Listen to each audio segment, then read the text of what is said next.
Well, today we're at the Ore Hill furnace in Armstrong. This is along Allegheny River, dam number 8. This is pretty much where we're parking. So Monticello furnace we passed, Kawashinak. We just came from that furnace. We'll probably hit the Monticello furnace on the way back, but we're right here. So a little bit further up the river is where this furnace is going to be. And again, there's furnaces all along here. The Brady furnace, we'll get to that one as well. I found this furnace a couple years ago and must have gone during the winter. It's so from that gate, from where my car is, my Jeep is parked, to half a mile on the right hand side. So the first time I was here I had my handheld GPS, my little Garmin, and it took me right to it on the right hand side. So I've been walking this trail a couple times. Just the overgrowth is so much you can't get in there.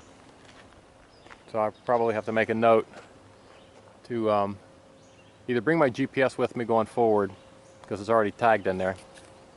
I guess I could have got my handheld or my one off my dash, but who knows how long the battery's going to last. Anyway, Ore Hill furnace.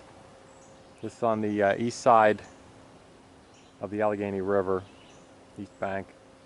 This furnace went into blast 1845. It was a hot blast charcoal furnace.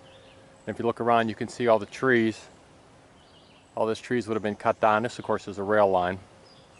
All the trees in the surrounding area would have been cut, would have been stacked in a triangle, a teepee type. Would have been covered with dirt. And we're probably talking a 25-foot diameter, maybe 10 foot, 12 foot high. Would have been covered with dirt, and they would have lit that on fire, and all the impurities would have burned out, and that would have given them charcoal. Charcoal burns a lot harder than what wood does. This was before coal and coke, before they figured that stuff out. So again, this is a hot blast furnace. One of the things you need, a couple things you need water. We've got the Allegheny River, so all of the cast iron or pig iron, billets, ingots, pigs, whatever you want to call them, it would have been floated downstream towards Pittsburgh. We got a rail line here, which is another source of transportation. They probably would have put them on a rail. Also see a, looks like a rail spur up through here. Again, I'll have to verify that in the winter time when I get back. So this furnace put out about 35 to 40 tons of cast iron per week.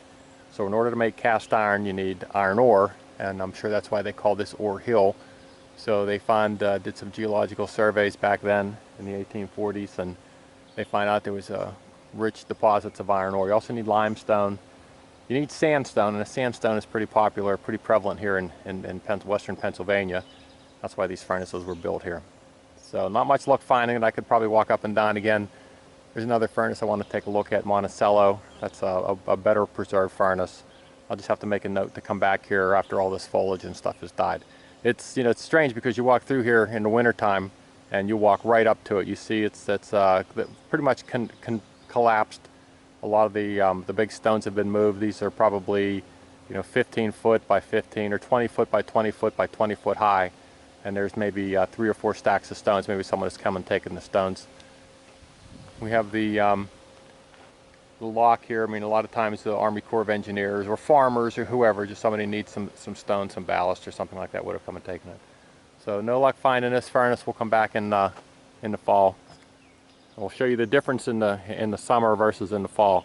The other thing in the summer with these furnaces, you get a lot of brick. It means you got a lot of snakes. So we have poisonous snakes here, rattlesnakes, copperheads, and things like that. So there's no sense getting too much into the brush. Also in the summer we have ticks, and we don't need to get any ticks. So again, this thing went out of blast in 1857. So we had what, 12 years of cast iron. Again, this cast iron would have been used, would have been it's very brittle. Cast iron is very brittle. So they would have loaded the cast iron remnants before, things that had not poured correctly, because there was, in addition to the billets and ingots, the would have been blacksmiths, it would have been founders. They would have made their iron, cast iron stoves, cast iron skillets, and things like that. That would have been thrown back in if it didn't pour correctly. And they would put more iron ore in, they would put more limestone in, they would put more charcoal in, and they would heat that with the bellows, the water running the bellows, or steam. I guess it was a hot blast. and then that would have got up around 1800, 2000 degrees Fahrenheit, which has been enough to melt it. So we'll come back in the winter when this is all the foliage is gone. We'll get a better view of this. Well, here we are today on the Armstrong Trail, Armstrong County, and I'm back looking at a furnace that I looked at earlier this summer. This is Ore Hill Furnace. You can see some blocks. Not really much left of this furnace, although it's worth documenting. It's a good furnace. Again, the same characteristics of the other furnaces. I don't want to repeat the footage that I had before, but you need access to water, and we certainly have access to the water here. You need, this is the way that they would have gotten the steel cast iron down to Pittsburgh so they could make it into steel. So river flows this way. Also, they have a rail line in here, which is now Armstrong Trail. It's all the way down to the end there where you can park your car. So it's really not that far. Again, a mistake I made in the summer was this was just overgrown, and I didn't have my GPS with me. So you can see the ramp. We'll walk up on the ramp, we'll take a look at it. That would be the charging platform. This furnace, if you've seen the other videos, 15 by 15 by 25 foot high. Again, the thing that you need is wood. This was probably a charcoal furnace, so I mean you can see all the trees. You don't see any trees that are really that old. This is all clear cut. I mean the whole thing would have been clear cut. And this is Ore Hill because there was a lot of iron ore in the hills, so I'm not going to really go back up there, but you can see on the hillside that's all cut out. That would have all been iron ore, and then limestone. So really the three or four things. You look at the material that they use, the sandstone, very common on the surface, easy to get. They didn't have to bring this stuff in, so it was really pretty easy. Not easy, but I mean everything was the right materials, the right water, you know, the right location. And these weren't built by anybody. It's not like there were, you know, thousands of these around. Not like any person could do it. Like a doctor, somebody who had a lot of money would have put this together. So we'll walk up on the ramp and kind of show what happens. So they would take the charcoal again. All these trees would have been cut down, and they would have used them. They would have made charcoal out of them. And this would have employed, you know, a couple hundred people. The whole community would have been built around there. So it would have been houses. And these houses are made of wood, so there's really nothing left standing. So there would have been houses around here. There would have been a blacksmith shop. There would have been a ironmaster's house. He was the guy who basically controlled everything. And we'll just kind of walk up and see what we have. So to get the general lay of the land, what they would have done is dammed up the river.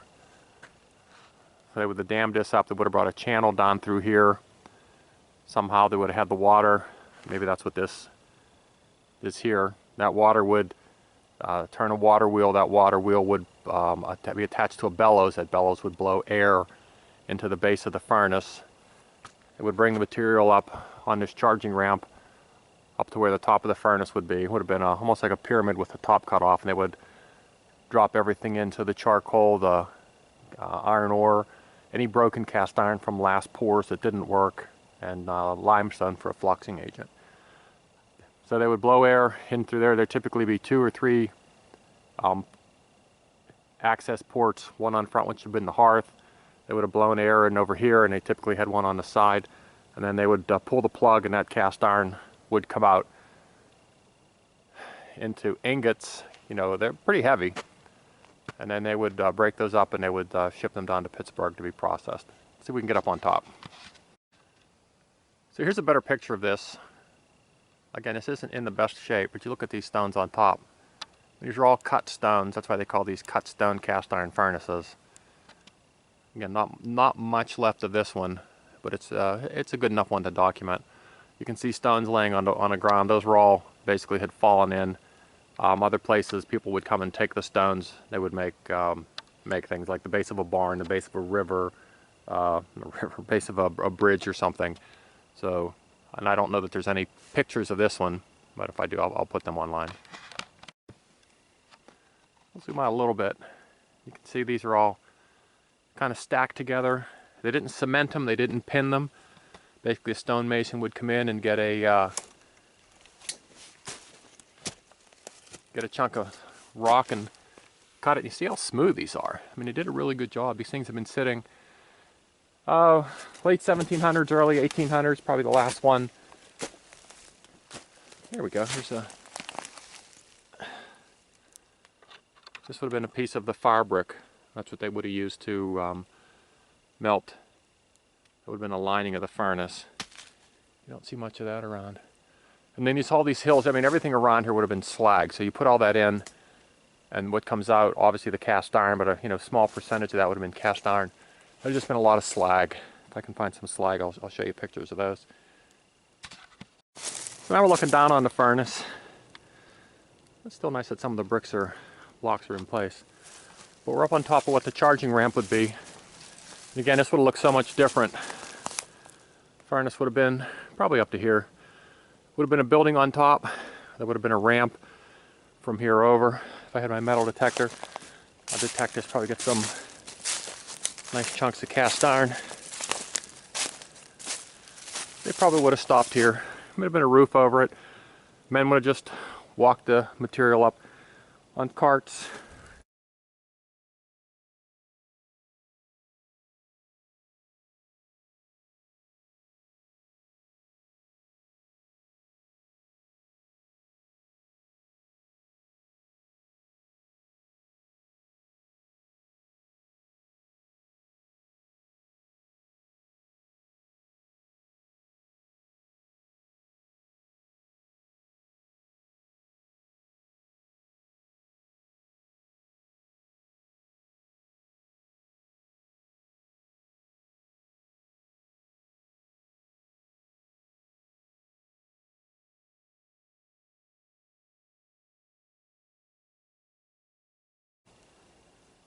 Here's a piece of coke.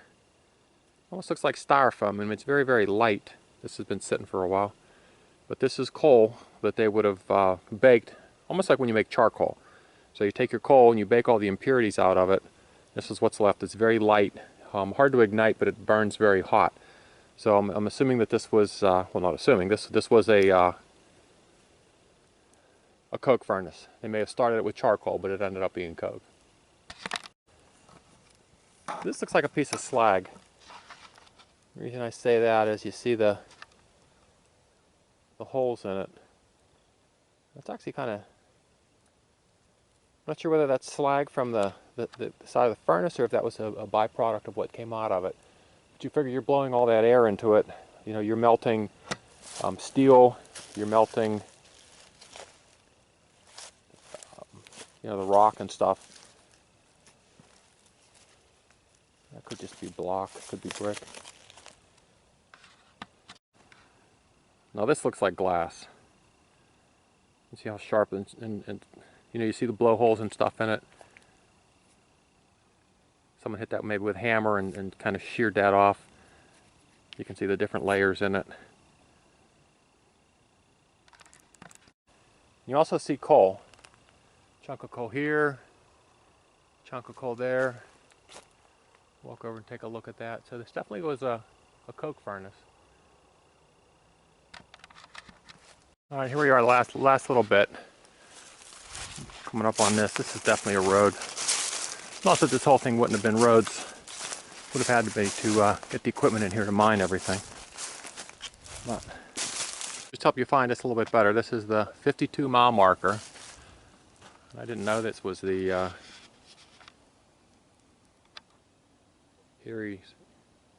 Pittsburgh Trail. I didn't know that. I didn't know it went all the way. If you look at the map, you are here, right by the lock number 8. Oops, sorry.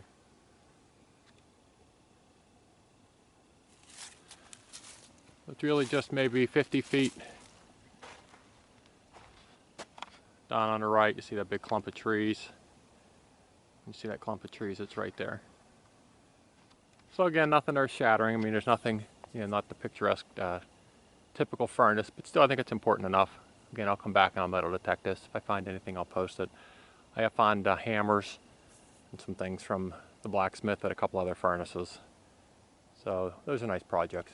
At least like to try to get a lay of the land and see what this was.